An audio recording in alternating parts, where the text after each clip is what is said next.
The Morrison-Frydenberg government handed down their 2022 budget this week, so I thought I'd do a quick video just to go through some of the things that were proposed in the budget.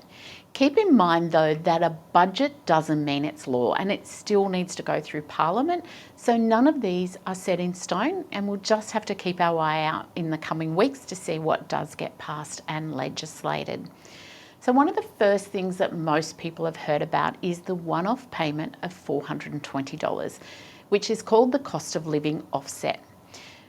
This will be claimed in your 2022 income tax return, and anybody whose income is up to $126,000 will be able to claim this offset. But of course, the important thing to remember though is that with any offset, it only reduces the tax that you pay. So if you aren't eligible to pay any tax at all, then unfortunately you will miss out on this offset as it isn't a refundable offset. The other thing that happened in the budget was the low to middle income tax offset. And this is the $1,080 that we've had as part of our tax returns for the last few years. It wasn't extended as we thought it would be, so unfortunately the 2022 tax return will be the end of that $1,080 offset. And as you know, this offset was for people whose income was between $48,000 and $90,000. So anyone whose income was above or below those figures was only entitled to a phase-in and phase-out component of that offset.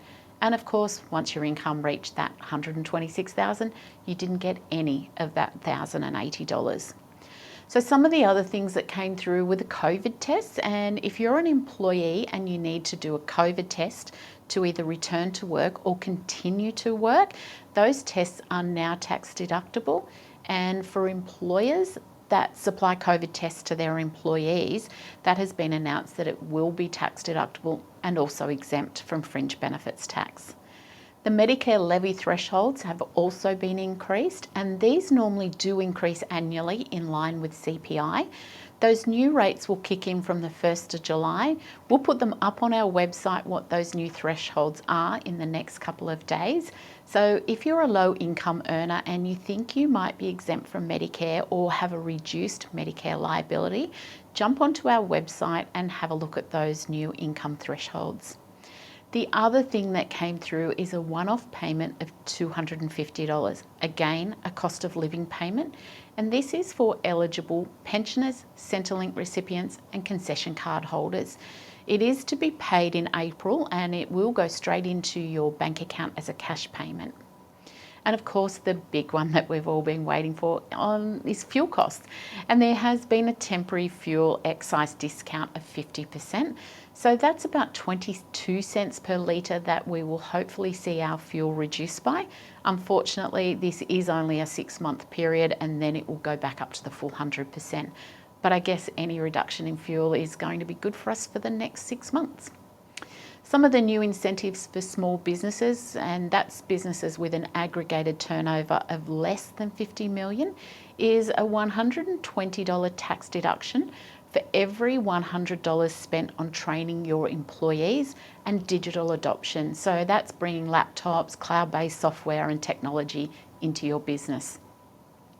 So that extra $20 that you get as a deduction that you didn't actually spend is what the government is now calling a boost. The boost for eligible expenditure incurred by 30th of June 2022 will be claimed in the tax return for the following income year. The boost for eligible expenditure incurred between 1st of July 2022 and 30th of June 2023 will be included in the year in which the expenditure is incurred, so in your 2023 tax return. So what that means then is anything that was spent on those incentives from budget night to 30th of June 2022 will be deferred and claimed along with anything that you spend in your 2023 income year. So there's a little bit of a lag for anything that you're going to spend in the next couple of months. So no point rushing out and spending that money thinking that you're going to save tax when you lodge your 2022 business tax return. The other thing that the government have done is they have changed the uplift factor for your PAYG instalments. So if anybody's not sure what that means, that's where they look at the income in your last tax return that you lodged and they increase it for inflation. And in the past, that has been increased by 10%, and then they work out your PAYG instalments on that uplifted income going forward for the next 12 months. So this is actually being reduced to 2% rather than 10%.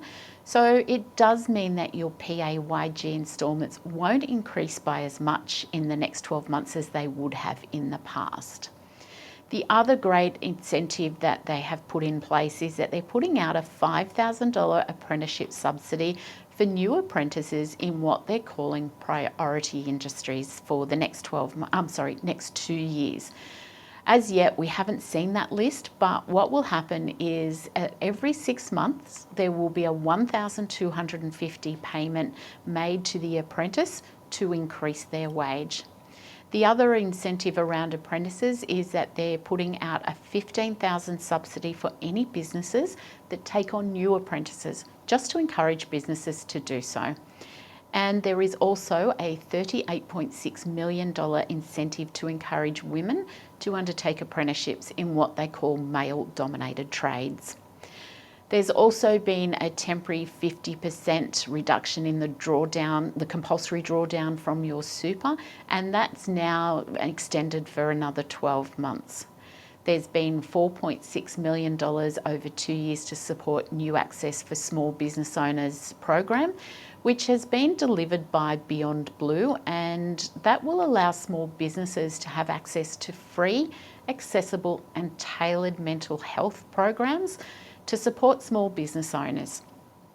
And that is just such an important initiative for small business owners that have been really struggling over the last couple of years. So please take advantage of this if you need someone to talk to about how you're feeling. There's also been an extension to the Homeowners Guarantee Scheme to help first home buyers into the market. So another 35,000 guarantees have been put out there, which is an uptake from the 10,000 that it has been in the past. And this allows first home buyers to purchase or get into the market with a deposit as low as 5%, and another 5,000 places have been set aside each year for single parents with dependent children to purchase a home with a deposit as low as 2%. There's also been funding for domestic violence prevention, narrowing the pay gap and women's health concerns, which is phenomenal.